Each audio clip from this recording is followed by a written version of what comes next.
Finally, we got the test results for these babies. And when I tell you it took 20 years to get them, now it's going to take another 20 years for Karen to have this baby. Listen, I'm Shayna. I'm back with another review. This is for Tyler Perry's Sistas on BET, Season 7, Episode 12. We're picking up with the second half of the season. I don't know why we have half seasons, but I digress.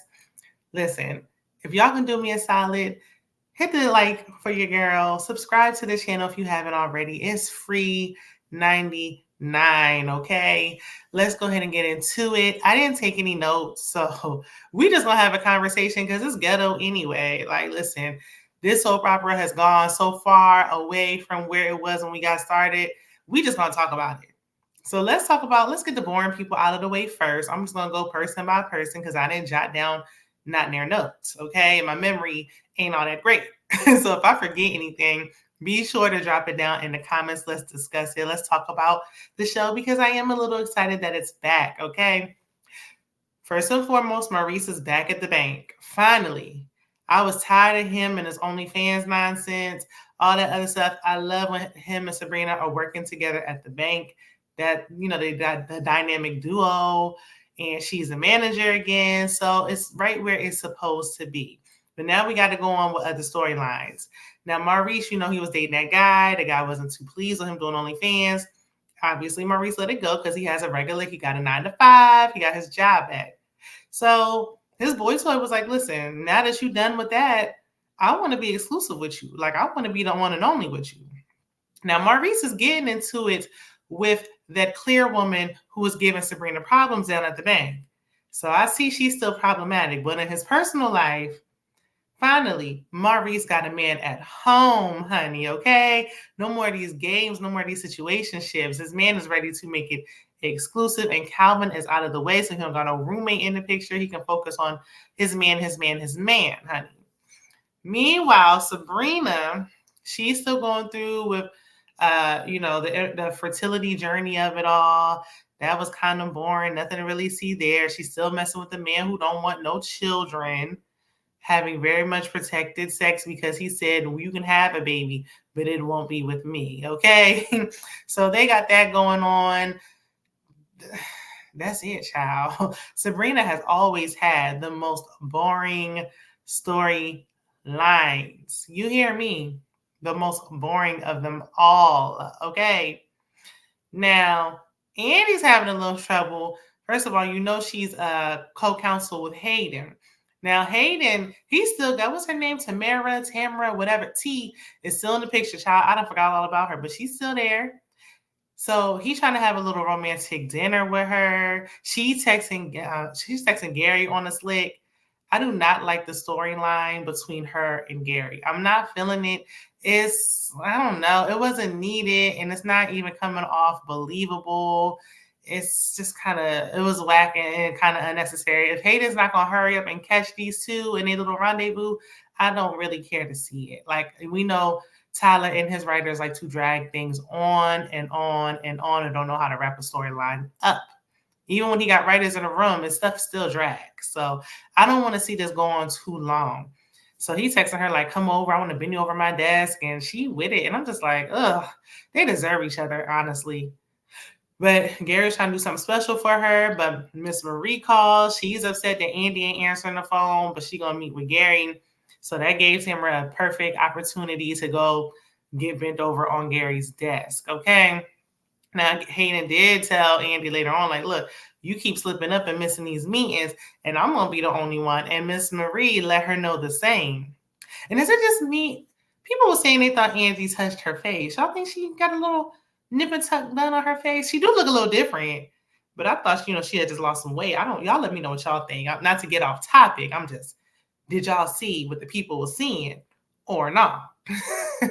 So, anywho, that's enough with them. Hayden ain't find nothing yet. So, yeah.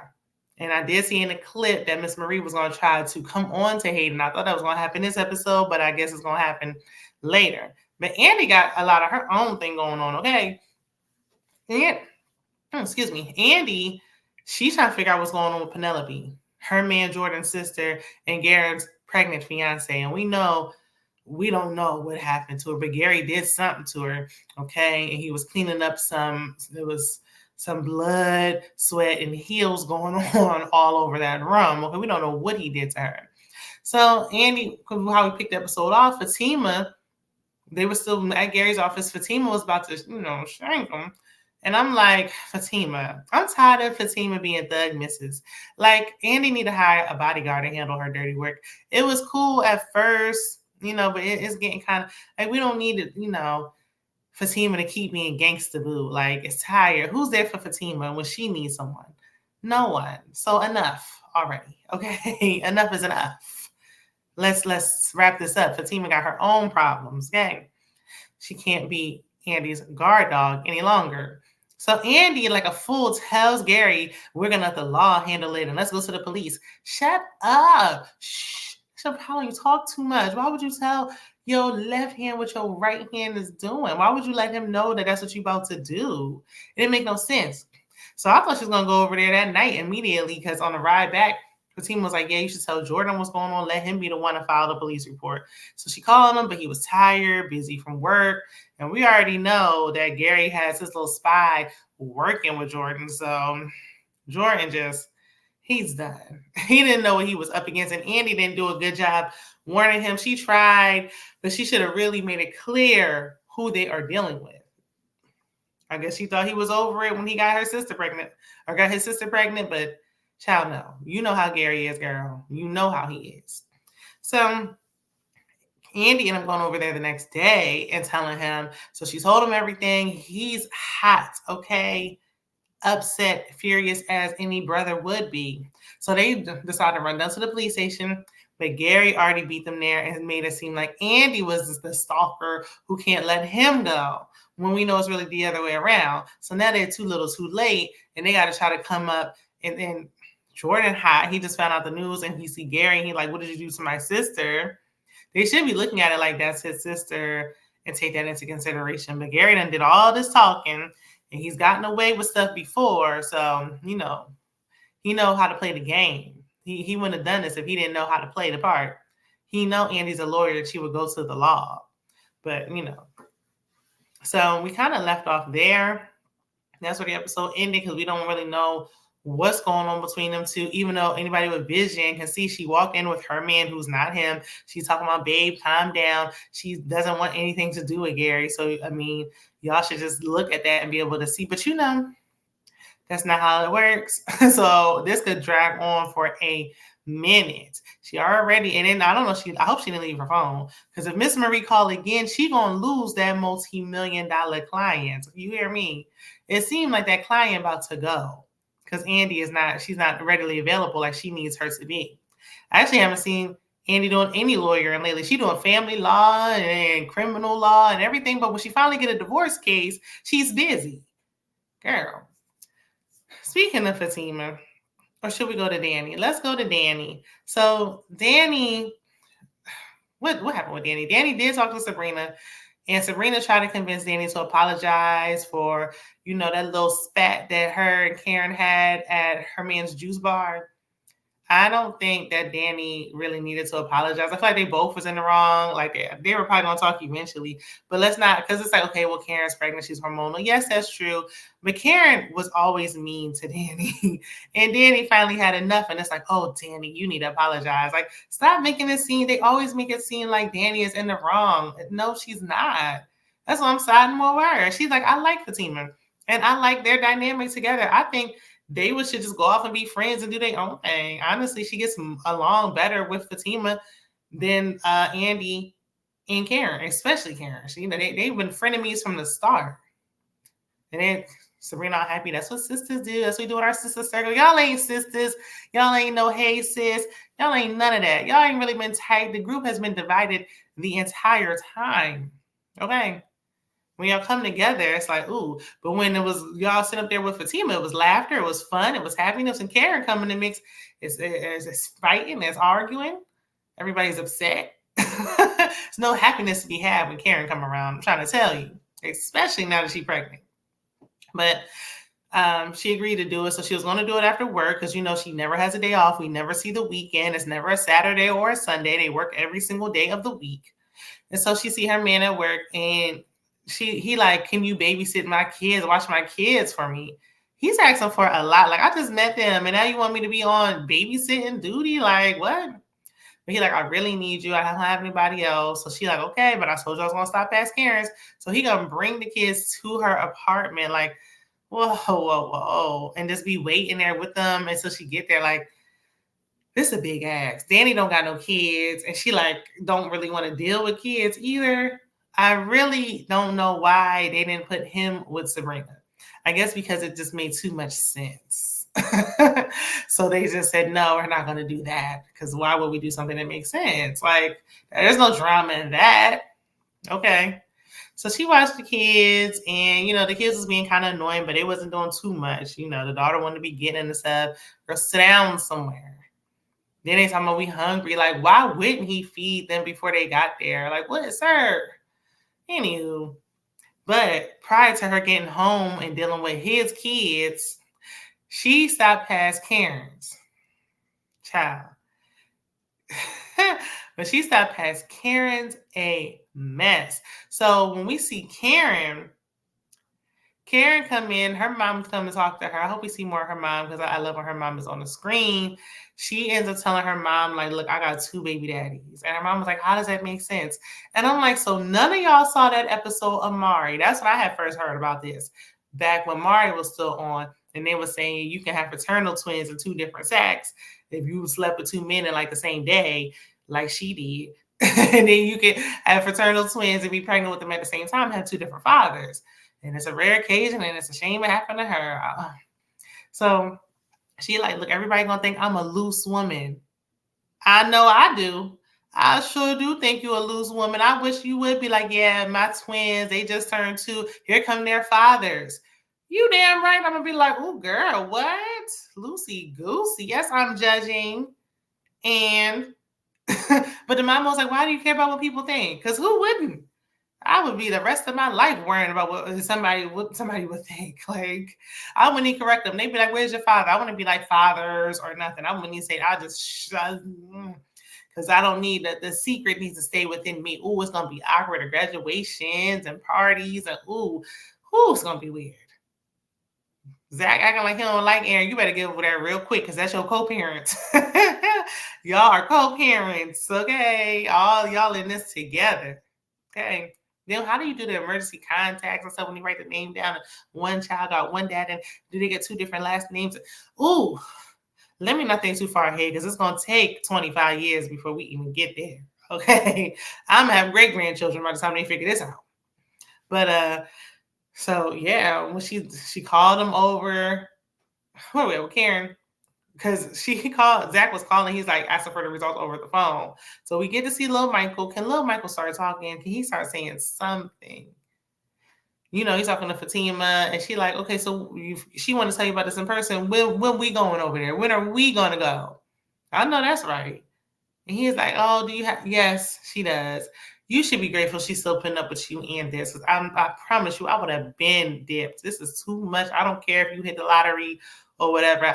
It's too much for me. Like, I ain't never felt the love so strong, honey. I would have been gone. Like Monica, so gone.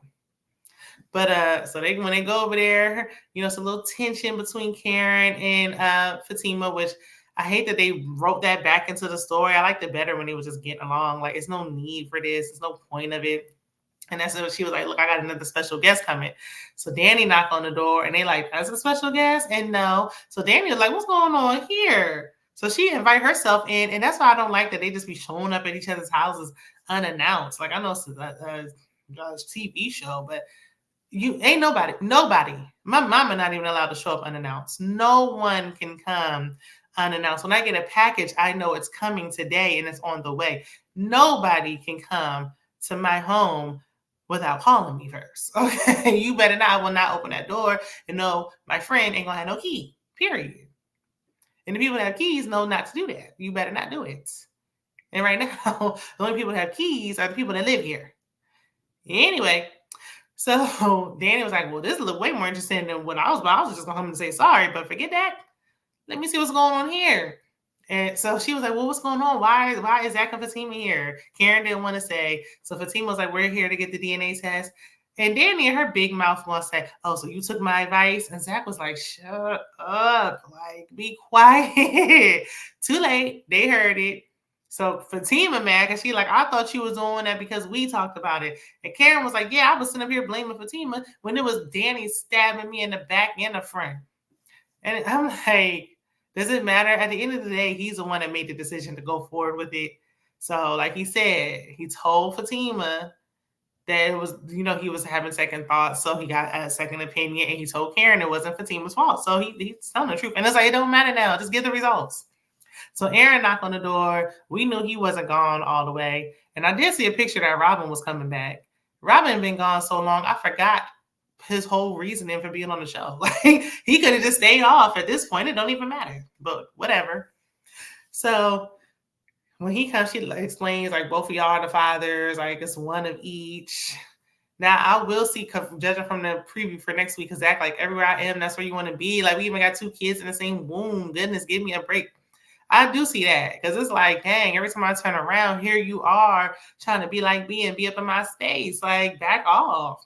But I will say Karen is very fortunate that these men were both excited that they were fathers and having babies. Can you imagine being in labor and you got to hold 2 hands because they're both the fathers? And oh my goodness, no, baby, nah, I couldn't, no. But they both are excited and happy, so she should be glad because there'd be women that be pregnant with men and that just one baby at a time. They be with the man for years and years, be married to the man and all that, and the man don't be excited. So she should be very grateful that they both are. And knowing Aaron, he probably still going to try to marry her regardless. So after she tell them what's going on, yeah, I think that's pretty much it. Did I get everybody? I think I got everybody. Now that we got that out of the way, what else? Like, what else do we need to do? Like, let's get these storylines moving. Now, Karen's little boy toy, the FedEx guy did come over to her shop and was fixing up something, and he was talking to Pam. And I hope that he actually just goes off with Pam. Pam, if Maurice can have a man, Pam can get a man. I know she's not a main character, but she's been there long enough and she'll never get no play. Like, dang on. Karen is like 9 months pregnant. Give her a man. Give Pam a man. I want to let's develop Pam's character a little bit more. Okay. We like Pam. Just her selling hair products is not enough for us. If we don't need to see her, if that's all we're gonna see. Give her a story. But anyway, I think I got it all. I'm looking at them. Fatima, Karen. Fatima don't even got nothing going on. Her stuff is what everybody else got going on. Sabrina trying to have a baby child. Andi got too much going on. Danny. Yeah, and the main thing we wanted to see was Pam. So if I miss anything, again, let me know. Like the video, share it with a friend. I'll be back for the next episode. I'll see you in the next one. Bye.